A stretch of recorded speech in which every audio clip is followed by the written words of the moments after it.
Welcome back to the Road to 1 Million podcast. I'm super excited for you guys to listen to this week's guest. I've got on Matthew, owner of Harker Heights Ceramic Coatings out of Killeen, Texas. Matthew has built up a astonishing 623 five-star Google reviews, and he's got 5 full-time employees. This time last year, Matthew was running his shop from his house, and in June 2024, he moved into an official shop and it took his sales from $26,000 a month in April of 2024. 6 months later, he was doing $115,000 in October of 2024.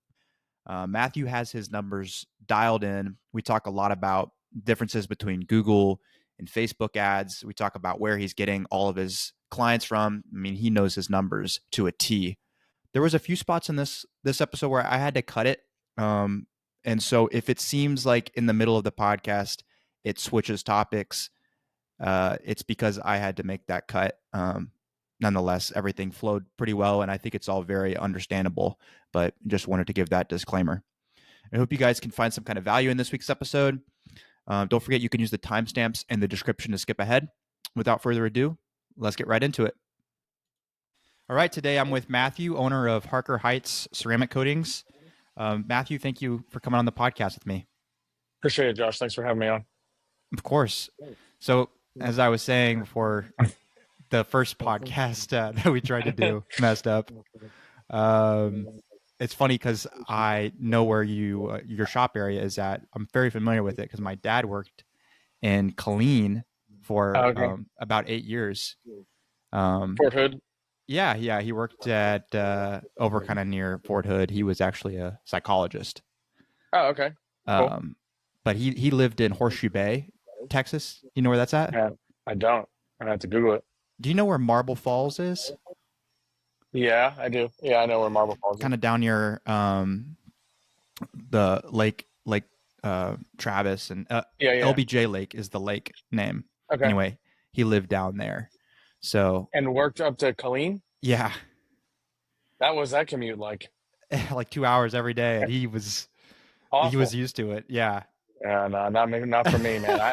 I live 3 minutes from here. I actually swore I would never leave my home garage.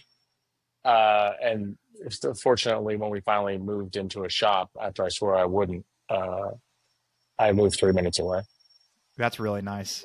Yeah. So, yeah, I watched some of your YouTube videos, and I think that... Sorry about that. They were all great. Sorry. Yeah. Anyone listening should definitely go check out your YouTube.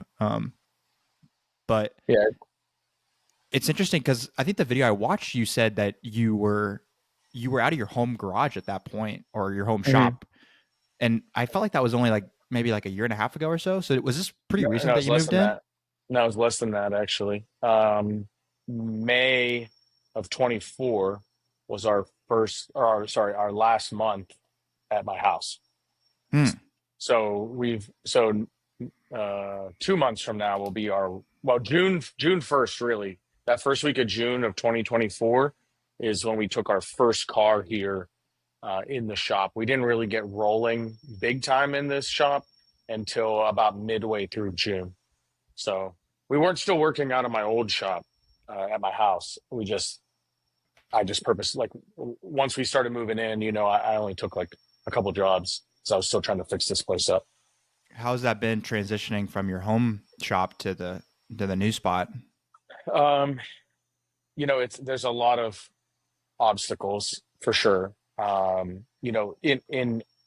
Just to put it in perspective, in April of our best month ever in my home was 37,500 at my garage, which is pretty good for a home shop. But in April of 24, we did 26,000. And then by October, we did 115,000. Oh my gosh. So, and we've been there a few times, 110, 95. So it's been a bit of a, challenge, right? But it's been good. It's been good, actually. I like having a shop. It's much better. So did your sales increase so rapidly just because you had like more space? Like where you just have a did you just have a huge backlog of clients that you just couldn't No, fit not in? really. No, not really. I just really started pushing hard. So, there was never really a need to push super hard at my house. It was just me and my videographer, Mike, who was also helping with ceramic coating and paint correction then. So it was really easy to keep that schedule filled, right? And then when we moved into the shop, I was like a little worried, like we're going from 400 square feet to 5,300 square feet, and that's including our hail repair. But I was like, oh man, are we going to have enough business to keep this place filled? And like my dad said, he owned a business for like 40 years and just sold it and moved down here. Um, if you build it, they'll come. So he said every time he moved, when he said that we were talking about my concerns, and he said, every time I moved into a larger space, I always had this fear that we wouldn't have enough work to occupy that larger space, and it always worked out. Yeah. So I think it's partially that I increased rev, ad spend, and also website. Like I launched our new website in April. So I launched the website like literally as the month prior to us signing the lease to the shop with Detailer's Roadmap. Yeah. And, I put a ton of money into that. And then once that launched and we sat there for like 6 months, just kind of figuring out how that website launch was going to affect the business, then we started like heavy SEO and stuff, in October. So, that's kind of, it's all encompassing the reason why we just blew up. Yeah. How is it going? How has it been going this winter? Not bad. No, it's not bad. I try to plan everything 6 months in advance, so 6 to 9 months. So I was in July.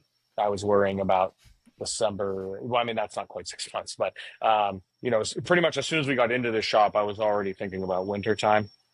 Uh, I kept telling my guys, there's gonna be a slow month. There's probably gonna be a slow month, slow month.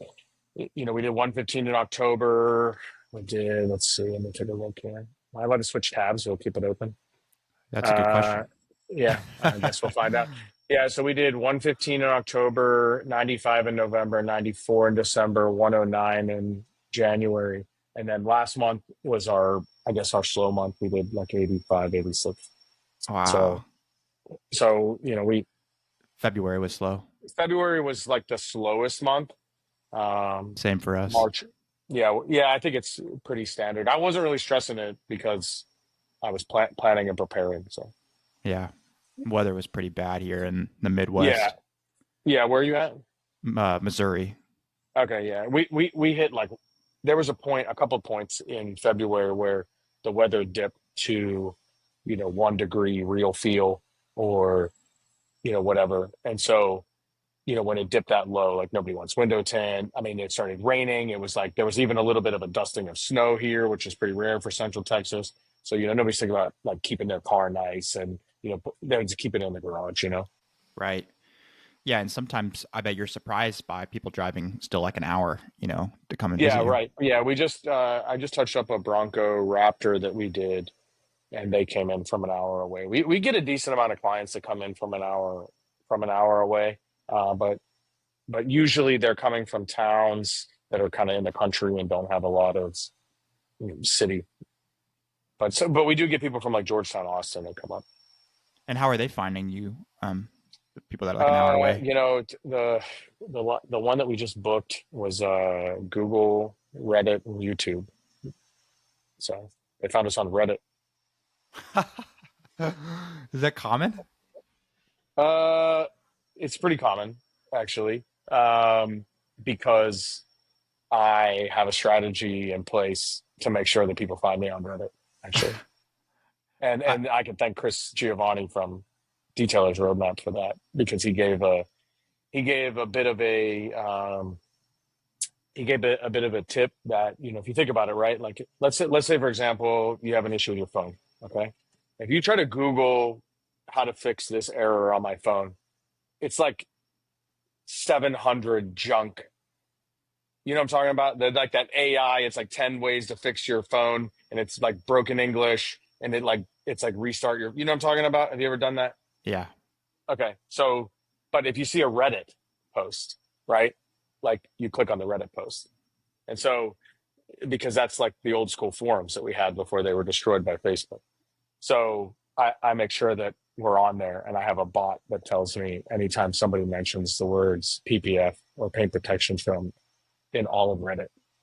Wow. So And then do you go on there manually and you yeah, reply to them? yeah. That's cool. Not all the time, it's sporadic, but it's Sure. enough to try to like trigger. Yeah. I think Chris, because I had him on the podcast, and he Yeah, was talking about the cups, like he having different cups to catch clients, and Reddit, it would be one cup. yeah. Um, But we've got tens of thousands of dollars from Reddit. You know what I mean? I've got tens of thousands of dollars from YouTube. It's not often, it's not like, oh, I saw you. It's usually like we saw this. There's a journey. We saw this. We saw this. We saw your videos on YouTube. You know what I mean? But yeah. we try to hit all those cups, like Chris said. Yeah. Um, well, I watched a video that you put out on your YouTube. I think you said that you were in the Army for 22 years before you started doing Correct. detailing. Yeah. So what year did you get into detailing? Well, I retired. So I retired in 22, but I was medically retired. I had a bunch of surgeries, and for a year and a half, my job in the Army was in a unit that they were just you get your surgery, you recover, you don't actually work. It's like so if Elon Musk is listening, uh, don't shut that unit down now. But in all seriousness, you didn't really have a job. Your job was to go to medical appointments, right?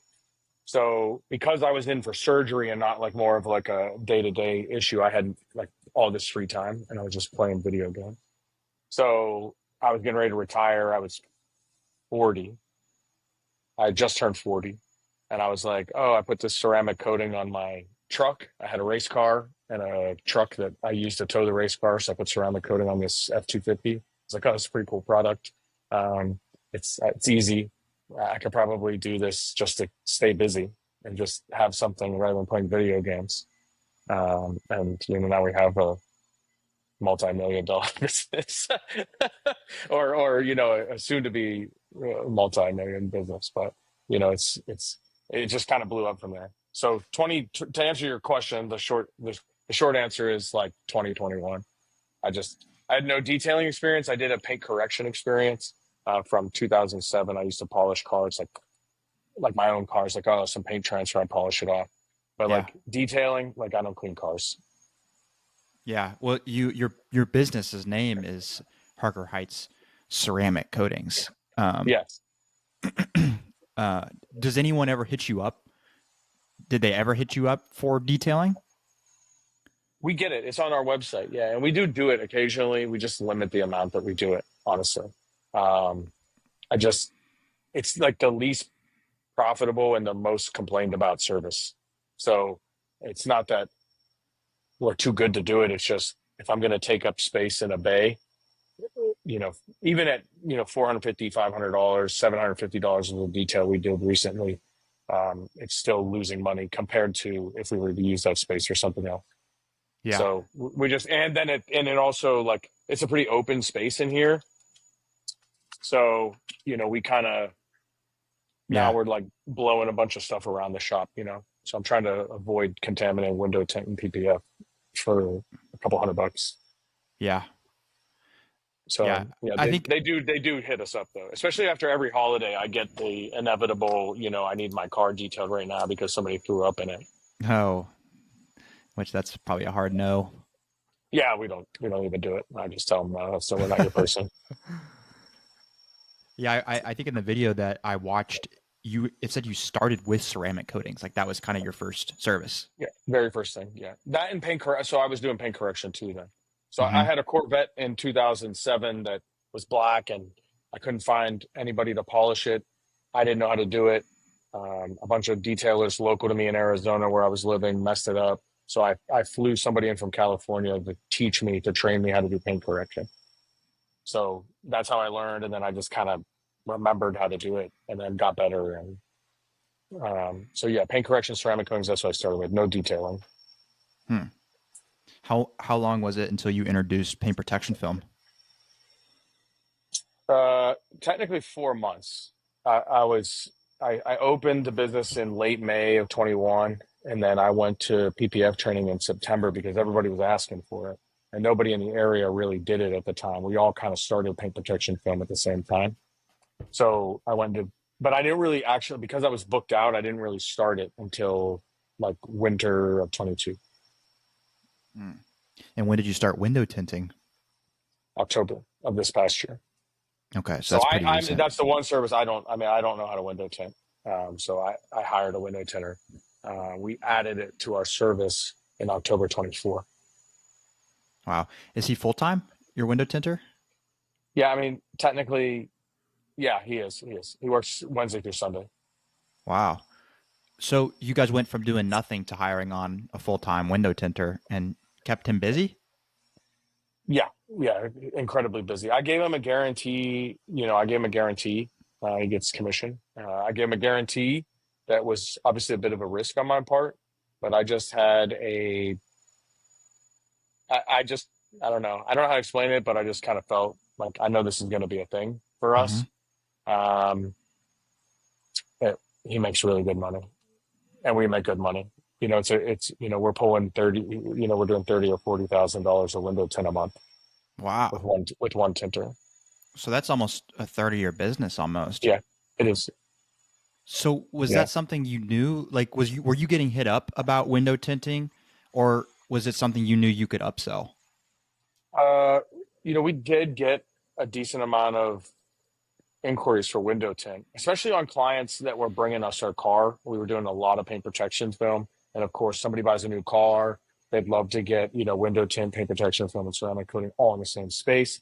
And we weren't doing that, so we were not only just losing revenue from window tint, but potentially losing revenue from ceramic coating and paint protection film because a lot of people didn't want to go get their window tinted in one place and not everything else. Mm-hmm. So I kind of had a feeling that it was going to blow up. And I'll tell you, like the slowest months is still good money for my window tint. I think he's had like one 1 or 2 weeks where commission was sub $2,000. Wow. What is the commission rate on window tinting? I pay 30% on gross ticket. And then Okay. I do something that I know a lot of people probably disagree with and don't do a lot of. But if we're stripping old tint, I give him 100% of that. I don't take a cut. Hmm. What do you charge So, for stripping old tint? uh, typically $300 for a car. So I want to make sure that the window tint crew is happy, right? So I don't want somebody to come in and get a small cut of like an all day stripping job, right? Because he can tint, like he tinted 5 full cars yesterday. So he could tint 5 full cars, or he could spend the day mucking about on a busted old window tint, right? So I don't want to like have his pay hurt for that. Yeah, because it could take a long time to tear off that old window tint, Yeah, is what and you're saying. sometimes it's fast, but sometimes it takes forever. And so, you know, we I wouldn't say we do a lot of stripping. We do probably from the people I've talked to in the industry more than the average for some reason. We have a lot of people that are inquiring about window stripping, Mm-hmm. like old stripping off old tint. Mm-hmm. I'd say mainly we're stripping off fronts on trucks and SUVs that have been preloaded at dealerships with like crappy install jobs and non-ceramic tint. Hmm. That's Yeah. that's our most common. Is most of the tint you're installing ceramic? We don't offer non-ceramic tint. Okay. I don't offer dyed tint. So we have Autobahn paint protection film, Incognito paint protection film, and we have Autobahn window film. We offer black ceramic as our entry level, and then we offer ceramic i3. They have an i3 plus. I don't know that our market here is ready for the price increase, so we don't offer i3 plus here, which is their top of the line. But we offer the multi-layer ceramic, and we offer ceramic. I don't even mess with black, like our dyed tint. We don't install it. What's the IR rejection on those? 60% on the black ceramic and 93 on the ceramic i3. Okay. So we have a heat display from a heat lamp display from Mike Norn, and he's got Make More Money. I'm not sure if you're probably familiar with Mike. Yes. Yeah, so we have his heat lamp display. It sells itself really, but Yeah. but it's good because it's like we live in Central Texas. It's 100 and some degrees here, so that's why I tell people when they call in. Obviously, some people are looking for that $200 window tint. We don't offer it. Our full car window tint starts at $450, and I just tell them, you live in Central Texas. Nobody wants cheap tint because it doesn't block heat. This is what we offer. Hmm. So some people obviously are like, oh, well, that's not my price budget. We're looking for just for looks, but we don't sell that. Yeah. Hmm. Well, I think that it makes sense for the rest of your business to offer that the benefits of the ceramic tint and the UV For sure. protection. Yeah, we like we're built as like this high end shop that charges good money, right? So like it kind of fits our business model to say like, we don't offer cheap stuff. And Yeah. then on top of that, I only have one, we're not, I wouldn't say we're a primary window tint shop, right? We're like 33, like we're PPS ceramic window tint is often broken down in the 33% ish range each. Hmm. Um, so, we don't have 10 window tinters and 7 window tint bays. So it's like we have a finite schedule that we can put people on, right? Because we're usually booked the full week when he works Wednesday. He's not sitting around twiddling his thumbs. So to put a $200 dyed window tint job on that schedule is a waste of everybody's time and money. Hmm. It'd be different, if you had like 10 window tinters and 10 bays, or like, and you were a primary shop. It's like, Yeah. oh yeah, we have this entry level film, we got plenty of room. But here it's like we're only focused on doing the good stuff. Yeah. How many bays do you have? How much cars can you work in there? Yeah, I mean, so we don't really have, like I said, it's kind of like an open shop here. We have sort of two sides. So we have kind of like this side here, and then we have this side here, which is a little bit wider. You can kind of see Yeah. it's you can fit, a 3/4 ton pickup and an SUV where that Cybertruck is, and you can work comfortably. And then on the other side, you can fit an SUV and a car. I mean, we've had 4 cars in here for PPF one time. We had like a Sequoia, a TRD Pro, a Tesla, a Porsche, and a Corvette in here, all for PPF at the same time. And we had plenty of room. Okay. I would say 4 reasonably, but we could put 5 or 6 for like overnight if we are like cramming something in overnight. But to work on, it's probably like 3 to 4 is optimal. Okay. Yeah. But window tinting, we're generally tinting one. We're only tinting one car at a time. Right. And then you just pull it out and get the next one in there. Yeah, yeah. And Makes so if I sense. hired another window tinter, at least for now, what we would have to do is, we'd probably create a team and just rotate the cars faster versus doing multiple cars at the same time Yeah. Because of the space. because of the space. Yeah. Yeah. I found that we offer detailing still. And I've Okay. found that with most services, that there is a loss of efficiency to some extent when you put 2 people on a job, but there's really no other way to do it when you're limited on space. Have you found that to be the case too? And when I say that, I mean like you put 2 people on a job, the job doesn't get done in half the time; it gets done in like 60%. Right. Yeah. So we haven't really gotten to that point yet, um, where we've added multiple people in the window tint. I mean, we have our guy that helps our window tinter, our shop hand. He cleans windows, he puts the window stickers on, he does all that kind of stuff. But we don't have 2 tinters. I mean, I install PPF and I have a PPF installer, so sometimes we'll tag team the car. I wouldn't say it gets done in half the time, obviously, but it makes it faster. But I could see that because you start stepping on each other's toes and getting in each other's way. I would say. Yeah. Is that kind of like where you found that to be the case? Yeah. Or you're talking to the other guy. A lot of the guys in here have their AirPods on and stuff too. So we have like a speaker in here, and like everybody wanted me to buy this like giant boom box, and I was like, man, like the manager's trying to talk on the phone, and like the pressure washer's going and the music's going. It's too chaotic for my brain. They play music loud as hell when I'm gone though. Yeah, I had one of the guests on the podcast, Kyle from owner of Shine Co. in South Carolina, and Uh, during the podcast, his guys were blaring music in the other room, and uh, he's like, "Sorry, they need that to work." I thought it was so funny. yeah. Most of our guys got like AirPods in or something. Yeah. Well, Yeah, um, and I had another guest on, um, Daniel from Dynamic Detailing, and he was talking a lot about that, like just being efficient while we're there and not kind of goofing around too much. And he actually went to 4 days a week instead of five, really, and said that he started making more money when they went to 4 days, just really really. getting in that flow state and dialing in when you are working.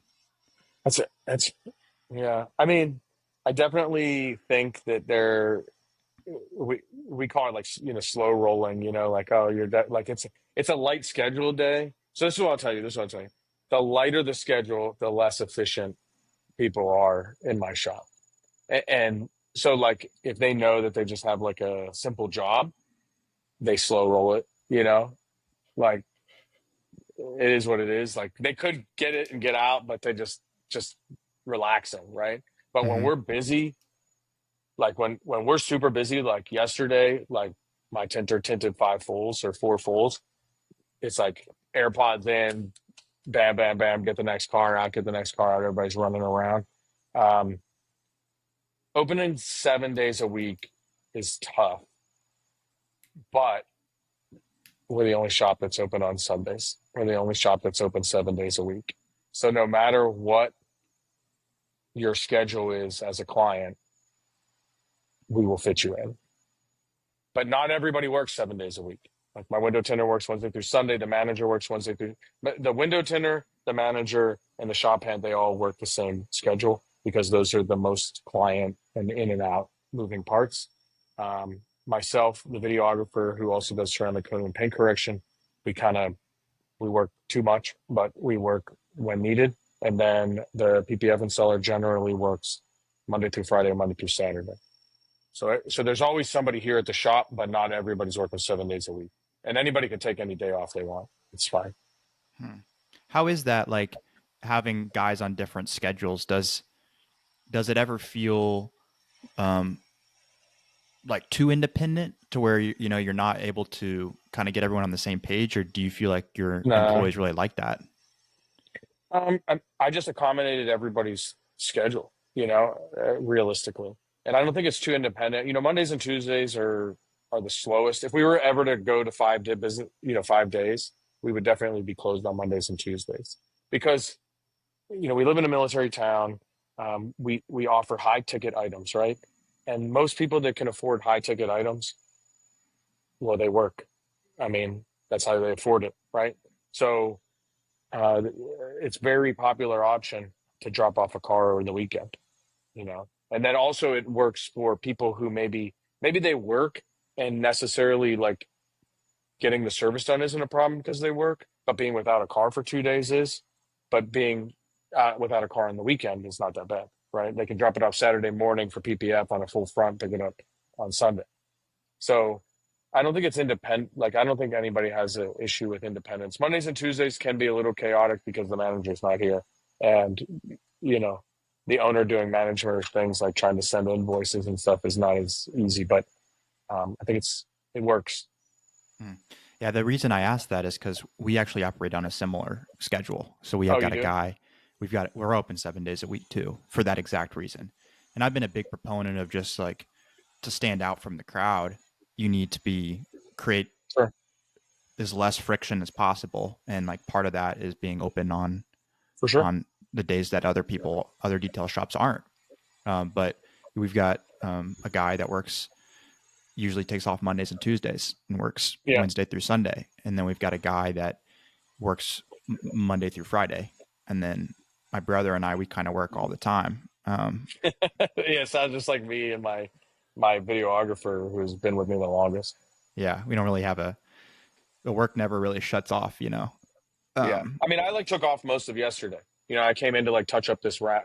So like I try to take off and spend time with my daughter when I can, you know. That's cool.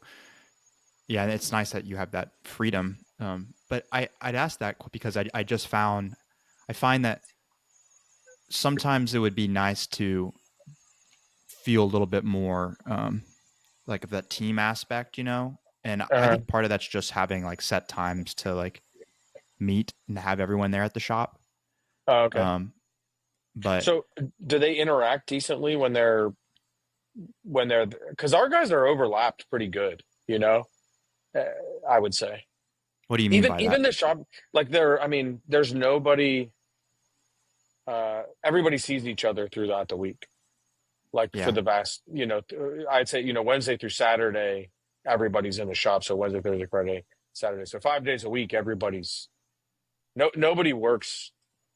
Well, even our shop hand. So our shop hand comes in. He was here right as we were starting. He was getting ready to leave right as we were starting. And he cleans like the bathrooms and stuff as part of like I pay him extra above and beyond his stuff to come in on his.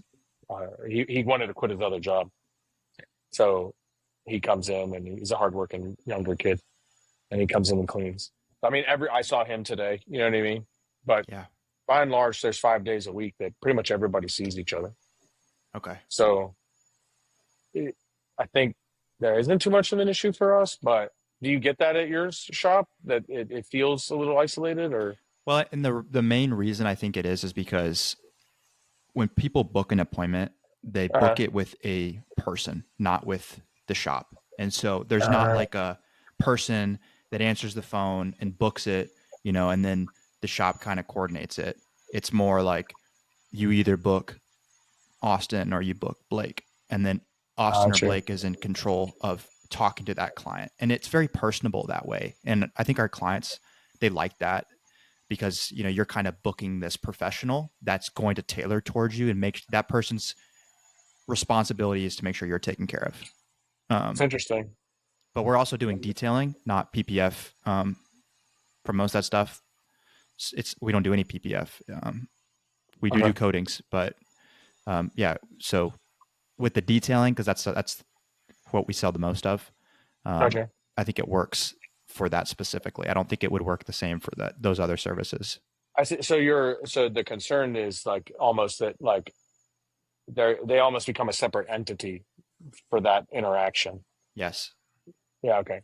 So and do you have bays or do you have like an open space like we do?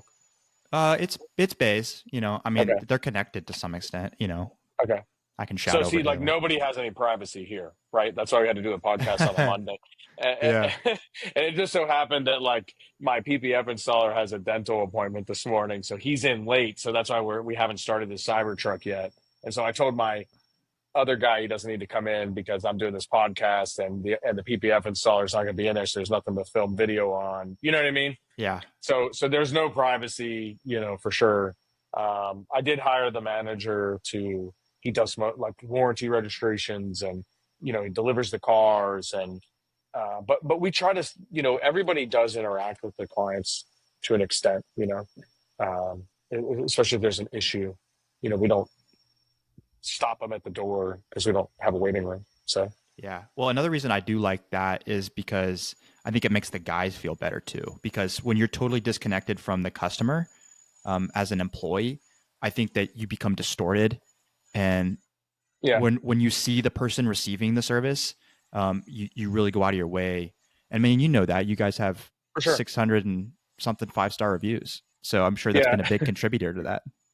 yeah, we're big on communication, and we do a lot of follow-ups, which is one of the reasons we have so many reviews. I also encourage the guys to, kind of meet the client also because, it's not just a car. Not that they would necessarily, but you just kind of distance yourself, like you said, right? So it's like if it, we're not cut off from the world here. So when the client walks in, they see their car. So your work is gonna they're gonna put a face to the name, right? So like you're gonna see this client, you're not in the back, right? Like you're gonna see this client if they come in and are not happy with their car. um and so that's good, right? Because then everybody has like a vested interest, and everybody in the shop, by the way, is I impress upon everybody like the Google reviews and the client satisfaction. So, people will be on their phone like, hey, we just got a new 5-star review, like, so um, everybody's kind of vested in this business succeeding, which is good. Yeah, that's cool. Curious, what do you pay the commission for on the, or do you do commission for PPF and coatings? Uh, so our coatings, I pay my guy a flat rate per car because he also does video. His pay structure is a little bit more complicated because he started off as video and then he does paint correction. And he also does some detailing occasionally, and he does all that stuff. PPF, I pay 25% gross ticket. It's pretty good, man. I've heard, people doing 20%. So I think that you're on the generous Yeah. side. So I think that maybe we pay at or above industry standard on tint and PPF, but this is what I'll tell you. Uh, I haven't had an issue finding him. Like we live an hour from Austin, right? So my PPF installer and my tinter come in from Georgetown, which is about a 45-minute drive. So they drive here. So my PPF installer relocated from Houston, which is about 3 hours away, to Georgetown to work here. My window tinter was already in Georgetown and he commutes in. And so to attract the right talent and to keep the right talent, you have to pay the right talent. And if you try to go cheaper, you're going to get, I don't want to have to deal with that. I want to be able to, have somebody that wants to stay. Like I don't want high turnover, right? I don't want to be on the Facebook groups looking for a new tinter every, 2 months. I want people to be happy when they come to work. And I want when there's a crappy job that comes in, like if it's an older car, that needs to be tinted and, there's debris everywhere, or like the Cybertruck. We didn't tint this Cybertruck, but, tinting a windshield on a Cybertruck, for example, is pain in the ass. Or you get, a really difficult car to PPF. Like in the back of your mind, if you're being paid more money, you're more likely to have a positive attitude going into that work. And that's the same for detailing. If you pay somebody $10 an hour to clean up vomit in a minivan day in and day out, they're going to get demoralized, right? It's not worth it. But if you're Yep. paying them a lot of money, then it's like, yeah, this sucks, but I'm making $100 an hour That's why to I do like this. commission for that Yeah, reason. yeah. Um, yeah. So how did you find those guys? Well, my videographer, I was in my house still. He was the first guy that I worked with, and uh, he he came up to me at a car show that I had a booth at and asked me if I wanted pictures of my car. I had a BMW i8 at the time, and I was like, no, but I need a video. I need better content for my business, and so I brought him in to do a couple full body videos of full body cars that we did, and that's how I met him. And then over time, he was just like sitting around waiting for the next panel to video. I hired him for every car almost, right? So like almost every car that we PPF and ceramic coat, maybe not as much ceramic coating anymore, but any car that we PPF, it's on our YouTube channel. There's a cinematic video. We create a blog post. It gets posted to social media. It gets sent to the client. Um, so he gets pretty much every car, gets a video. And so he just was kind of getting bored sitting around. So he started helping with ceramic coating and started helping with paint correction. I taught him how to do paint correction. And then I just started paying him for that work.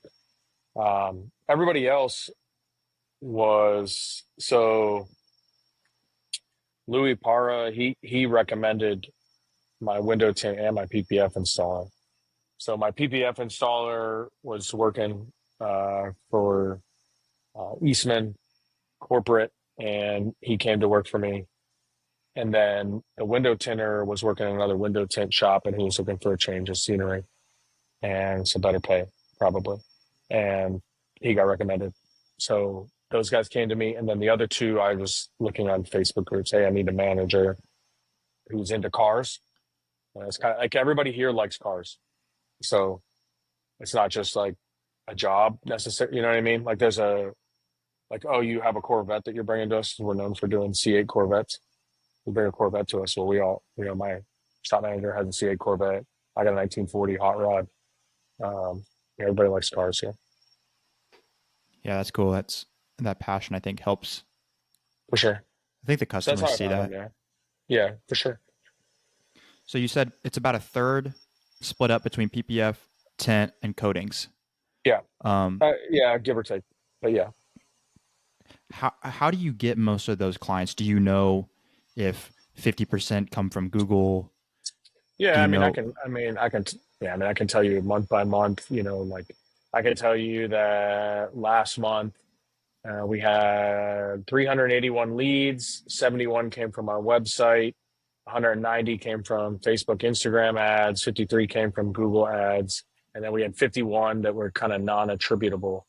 So not necessarily non-attributable, but somebody said I Googled, like they walked in, they said I Googled you, or I saw the sign, maybe it was just a walk-in, or I saw your ads, but you don't, they're like, oh, I saw you on Facebook, but they don't necessarily know if it was an ad or they just happened upon you. Yeah. So, we know our close ratio for each of them. Um, What is your close ratio for each of them? let's see. So last month I told you we were slow, right? And I think that's going to reflect in our close ratio. But last month we closed at 28.17 on the website, 6.3 on Meta, 30.19 on Google, and then 54.9 on the non-attributable. Those are usually like the best lead. They're usually like walk-ins or referrals, or they don't necessarily. They have like a more complicated journey that I don't want to interrogate the client like, oh, I found you on Google. Yeah, was it a sponsored ad? You know what I mean? I don't want to do that. But the overall close ratio last month was about 30%. What did you say it was for Facebook and Instagram? 6.3. So usually we hover between 8 and 10. So last month was our lowest close on Meta since July when it was 5.56. But it's usually between 8 and 10. Like in December, it was 10.3%. Are those just PPF and coating? Or are they window tint ads? Uh, so we have two campaigns.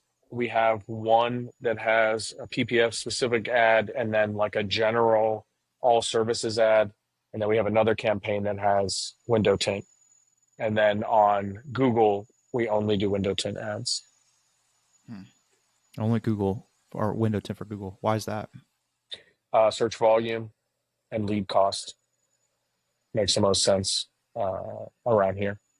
So the lead cost on PPF leads and the search volume, like the Google just wasn't spending. Google just wasn't spending our ad budget for that. Hmm. So Google's different than Facebook because Facebook is going to spend your money every day. So if you have so we spend about $10,000 a month or so on ads, and maybe all told between Facebook and website, we're spending just shy of 15,000 a month, and because the goal is to get to 150,000 in revenue in the next couple months. So Facebook will spend your money every day, regardless. They'll just widen the net, right? Google will only spend your money if people see a click. So if nobody's searching for paint protection film and you're running a paint protection film ad in Google, it just won't spend the money. Or like on window tint, like right now, I think our budget is $150 a day on window tint on Google. And if it drops to -1, like it was a couple weeks ago, nobody was searching for window tint because nobody was burning up in their cars. But now it's spending the $150 a day. Does that make sense? Yeah.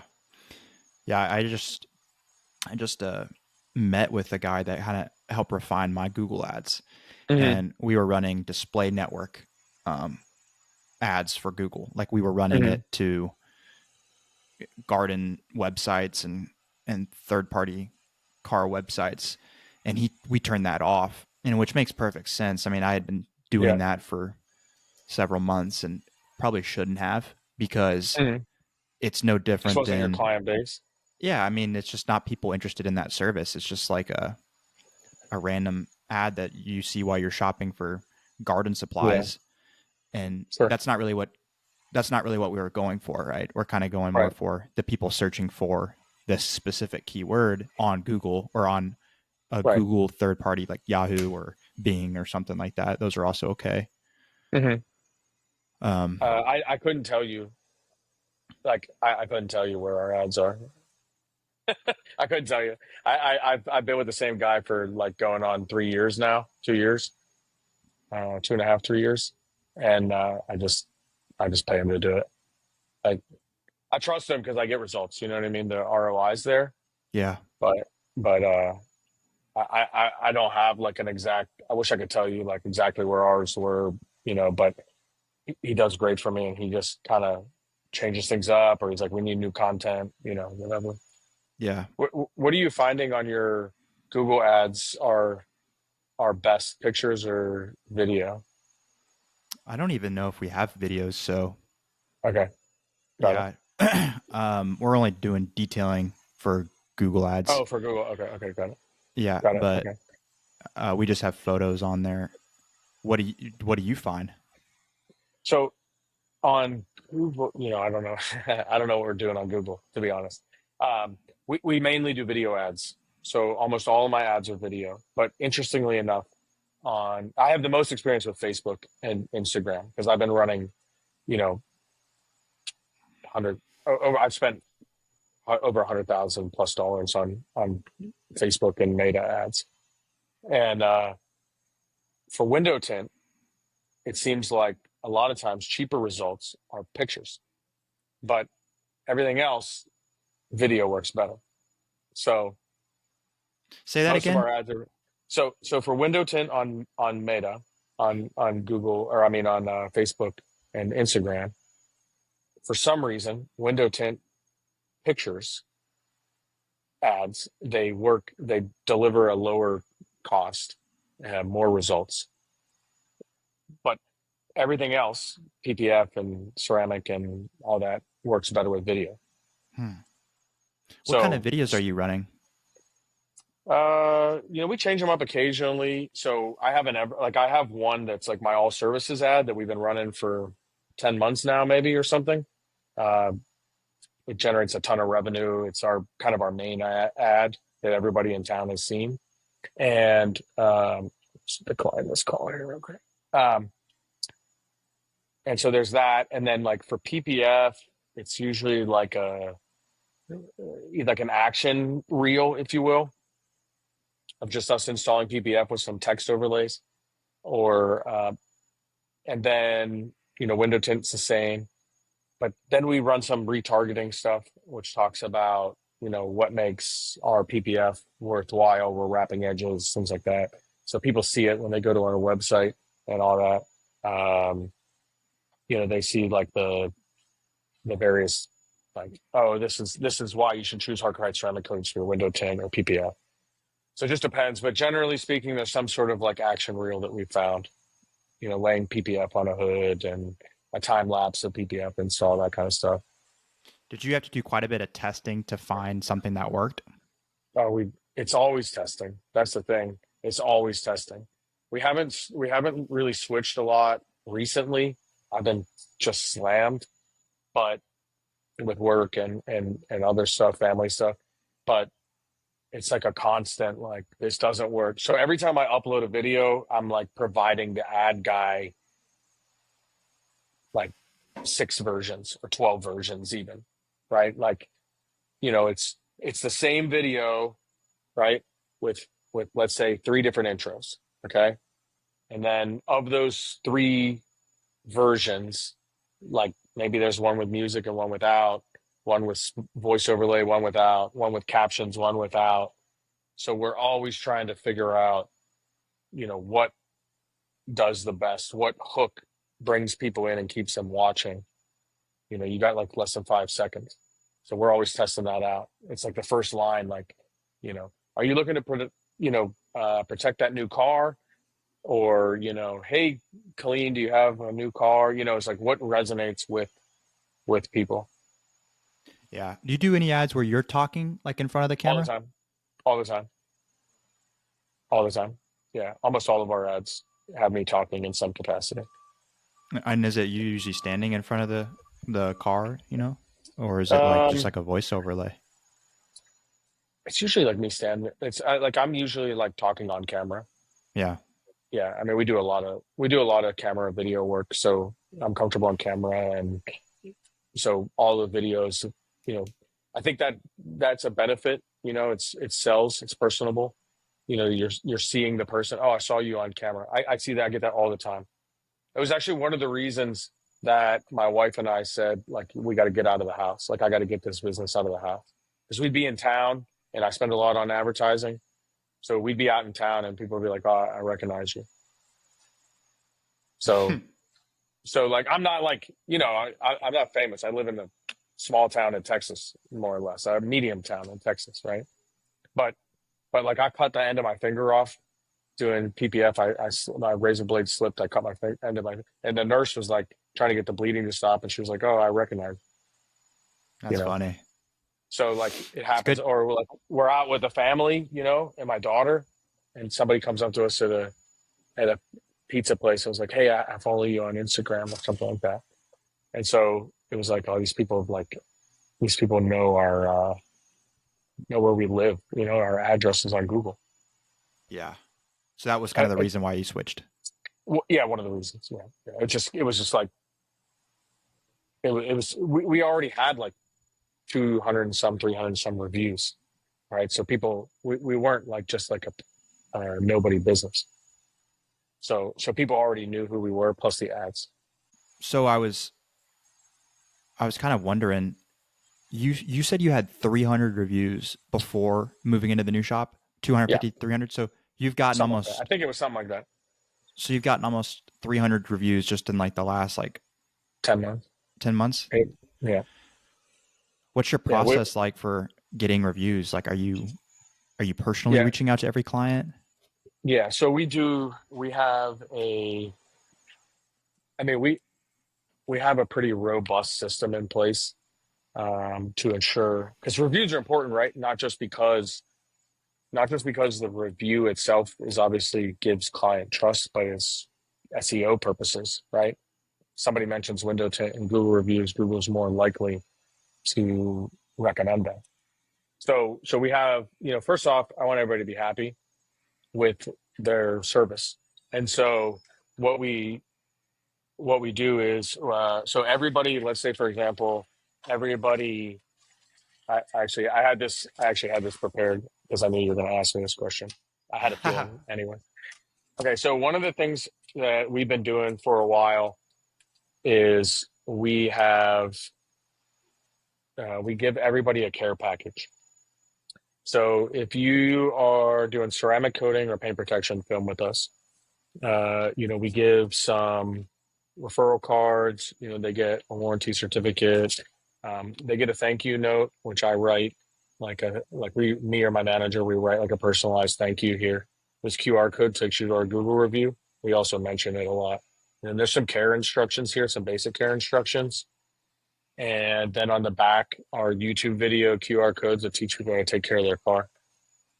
And then from Auto Fiber, I have screen printed glass cleaning towel that they get. They get an Auto Fiber Mr. Everything towel.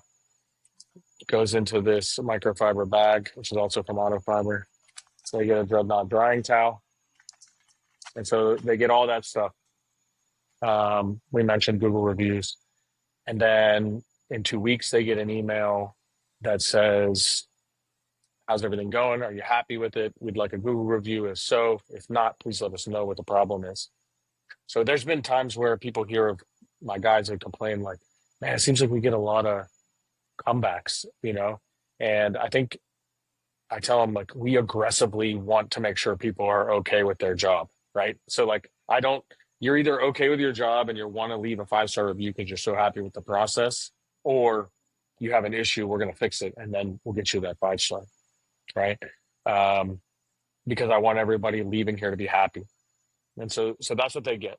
So that alone, that makes an impression. They got the QR code on the front. They get automated reminders. They also get messages for PPF and ceramic coating that says like, "Oh, it's been a week. You're about to now it's safe to wash your car." Just a reminder, here's some products, go check out the thank you note. Um, and then every month they get a car care tip, here's how to clean your wheels, here's how to clean your glass or something like that. So they have that. And then for window tint, so every window tint client, regardless of the job, they get a bottle of glass cleaner. They get a glass cleaning towel from Auto Fiber, and then they also get a thank you note uh, and a link to the QR code. And then the window tint clients, they get similar automated messages, but they also get one. They get one that says, "Hey, you can roll your windows down now," just as a reminder. And they get another one that says, "You can clean your glass now." And in those messages, also mention like, "Hey, if you haven't left a Google review, please leave one." And so we're big on that, obviously. So is that something that you personally wanted to do or thought was necessary, or did someone like on your team or like someone you knew, did they kind of tell you this is something you should be doing? Man, I've been doing this for so I've been doing this since I was in my house. I mean, we didn't offer window tint then, so I just adapted a smaller kit for window tint because it's less expensive. Yeah. Um, the care package at my house, and I don't know if I can't remember if I even got that. If I knew that somebody gave me that idea, I would 100% give them credit. I just don't think. I think I just gave them stuff. I Just felt can't. I right. can't remember why. Yeah, I can't remember why I started doing it. What about the But automated emails? I can't. Well, I mean, Orbis X is the CRM we use, and Orbis X allows me to do that. But that all that stuff was. I mean, that was just my idea to get window tint, and then like it sounds like really crazy, but we also I have an automation through Zapier, and it every time we mark a job complete in Orbis X, it adds a line to a Google sheet, and then we double check that Google sheet to see who has left reviews and who hasn't. Hmm. So like it kind of like we just kind of manually check, and then I might reach out manually every once in a while and say, because for two reasons. One, obviously I want the Google review. Two, I want the increased search engine optimization stuff from the keywords from their Google review. But three, if they haven't responded and they haven't left a review, I want to make sure that the reason is because they're not like stewing on some issue Yeah. out in the wild. You know what I mean? They're just like roaming around out there with a lifted edge on their PPF or a bubble in their tint or whatever the case may be, whatever mistake we might or might not make, real or perceived or actual. I don't want them just stewing on that in town. And so a lot of people appreciate that. What's your follow up routine like for those? Like like Do you wait a if people week? have issues, you mean? Do you wait Two a weeks. week? 2 weeks. And if you don't hear back, then what? Oh, no set time. No set time. It just whenever I have a chance, my manager will go through myself or my manager will go through that Google sheet and sort of figure out where the delta is, between people who have left reviews and who haven't. Hmm. Got it. Yeah. Yeah, I tell So my team all the time that like we don't always know just because someone hasn't reached out that they aren't stewing on something. You know, people it's are funny important like that, and that they'll. How many times do you tell someone, "Oh, I'm doing okay. I'm fine," but in for reality, sure. there's something that's on your mind. You know, Yep. and it really takes like sometimes it takes several follow ups and maybe feeling like the person actually wants to know. It's like, no, this isn't just something that I'm saying. Like, I actually want to know. Is there something that we could have done better? Yeah. And I think that's 100% why we have so many 5-star reviews. It's also why we have a lot of people that come back with complaints, and like I said, I told the guys here, I'm like, do you think all of the shops have this many? And I'm like, I'm telling you guys, we're doing the right thing. It's just we are aggressively asking, like, if they aren't 100% satisfied, we're going to hear about it because we asked them so many times. And then even if we're not, like we stop asking, like, let's say I forget to manually follow up with them and the 2 weeks goes by and they don't answer that, we're still on their mind because every month they're getting an email or communication from us. I actually had a guy, two people randomly at the same time, which is the only time it's ever happened, but it happened twice in like a week. Somebody got their 11-month follow-up message. Two people got their 11-month follow-up message, and they came in for trimming that they never came back on their PPF job from it like a year prior. And it was minor stuff, you know what I mean? But they were like, "Oh, hey, yeah, it's been on my mind. I just didn't have time. Can you trim this up? Yeah, bring it in." Yeah. And I bet you're appreciative of that, because that means that that's an opportunity to take care of this client. And that means that For sure. they're absolutely going to come back whenever they get a new car. Absolutely. Yeah. Yeah. And then like if we fix something, then we'll aggressively follow up again. Like, hey, I know that like this mirror lifted or something, and we redid the mirror on this PPF job or something. Mm-hmm. It's like, is this holding up? You know, I just want to make sure it's holding up. You know, like, I want to make sure you don't have the same issue that you had that brought us to you in the first place. Do you do a similar follow-up for your sales, like for your meta leads? Are you guys pretty aggressive about following up with those? Very aggressive. Very aggressive. You know, this is money that's on the table. And these are people that are already, you know, looking at us. They're already, you know, they've already opted in some form or fashion. So, you know, I used to have this process a lot more automated. We do it a lot more manually now. It's more personable. Before, though, it was myself, the owner, operator, the janitor, the marketing guy, everything. I was doing everything. So a lot of that was automated for lead follow up. But now, you know, again, we have multiple steps in place. We got OrbisX doing automated follow ups. Um, we have another Google spreadsheet that sorts all the leads and their interest, and then we can then my manager and I we have this shared Google sheet, and it's like, oh, this you know, this client never responded, or this client said call us back in a week, or you know, we can kind of look at it. We can sort by PPF, by tint. You know, if we're kind of short a PPF job, we can sort by PPF and kind of look back through, see who's a hot lead or not. And then our ad manager runs through Go High Level, so they have like a sorting process where we're categorizing the leads as cold, hot, good lead, bad lead, whatever, and that sends back to Facebook. So we have multiple steps. We're constantly following up with these guys. Do you find that there's like a sweet spot for follow up? Like, are you closing most leads on the third follow up, or? I mean, I've I always can kind of been tell. of the opinion that if the I think it's like, person's really serious, that they're usually going to close on like the first or second. But then, yeah, I think there are. it's, yeah, I think it's. Sorry, I didn't mean to cut you off. Go ahead. I was just going to say, I know that following up like several times, it works for some people, but I think that the more you follow up, the lower.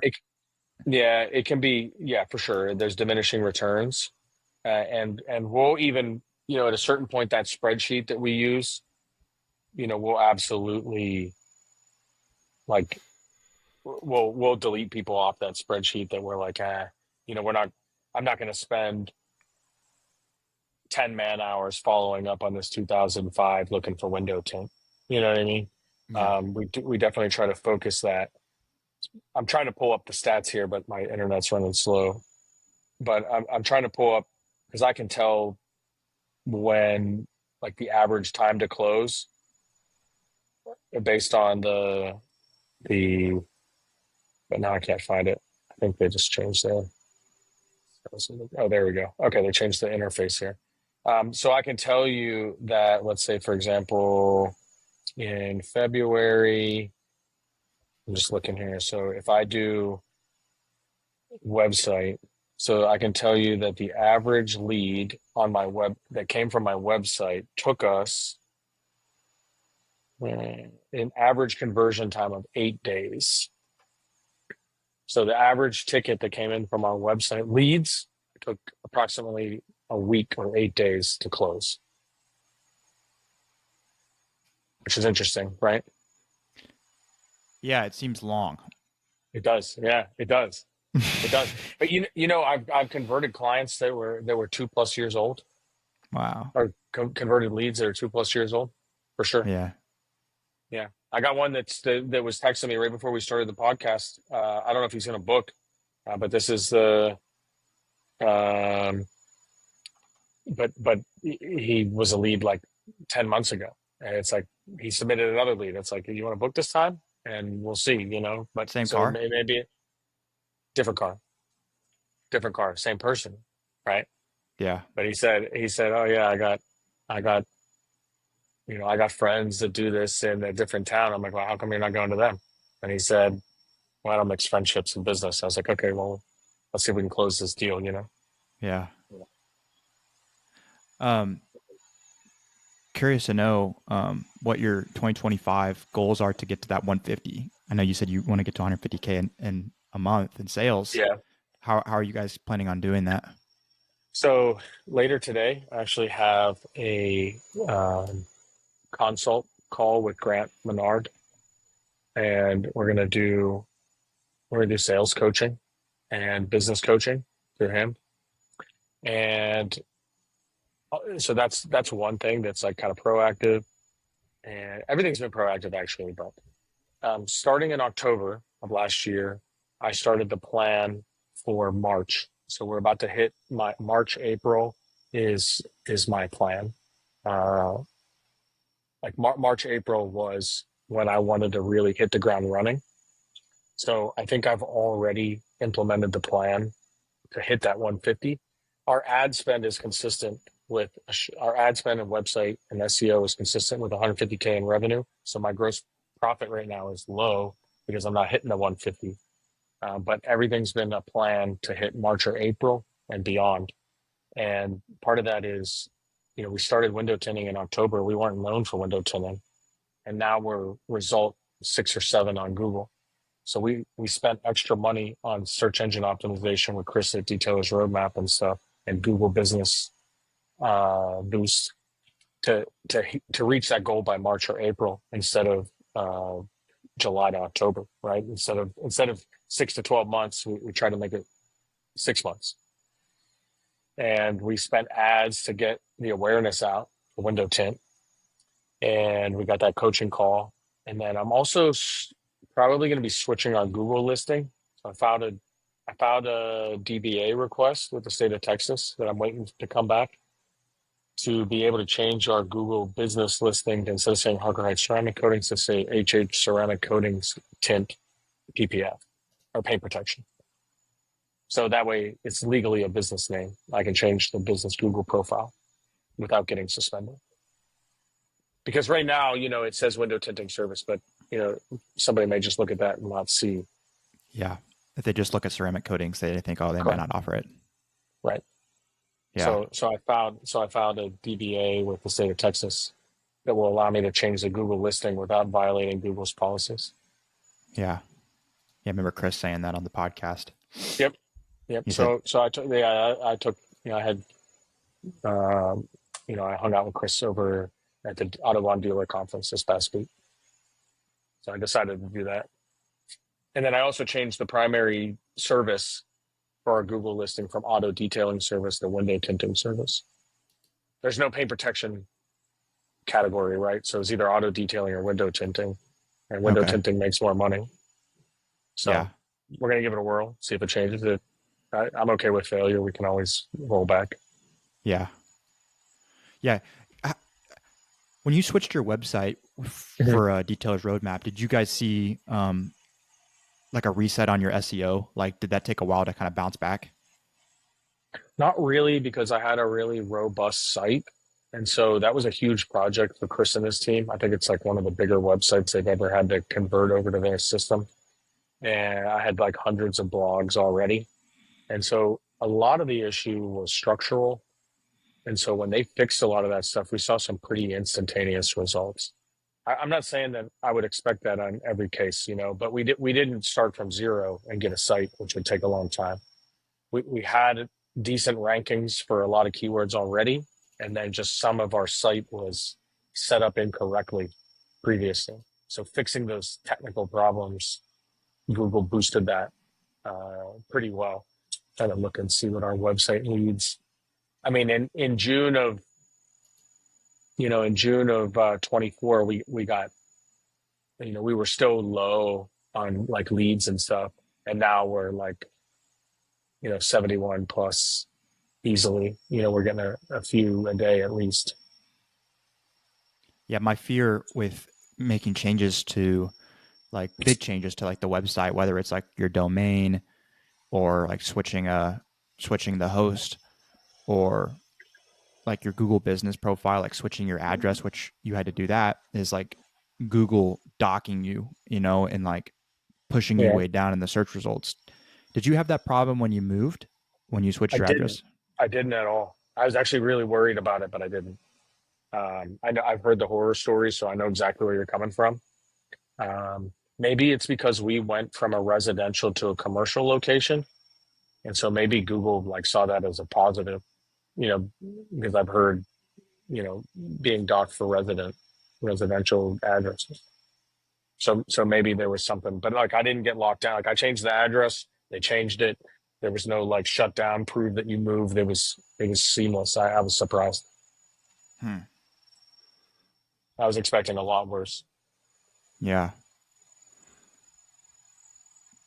Cool. Yeah, Well, yeah. So we didn't really have any issue.